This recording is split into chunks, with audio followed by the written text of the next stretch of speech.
পদ্ধতি জানে? কজন মানুষ আছে নামাজের পদ্ধতিটা কিভাবে জানে? নামাজের পদ্ধতি, নামাজের মাসলা মাসাইল কজন মানুষ আছে গ্রামের যে আমরা জানি? গ্রামের মায়েরা বোনেরা যারা রয়েছে কজন মানুষ আছে ইসলাম সম্পর্কে আমরা জানি? কোরআন সম্পর্কে আমরা কতটা মানুষ জানি?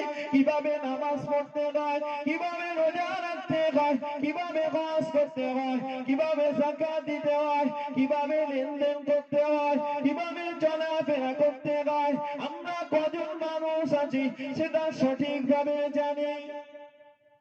কজন আছি বলতে পারবেন? বলতে পারবেন না? আছে গ্রামে তো মসজিদে কজন মুসল্লি হয়? কতজন একটু বলে? মসজিদে প্রতিদিন কজন হয় একটু বলেন না?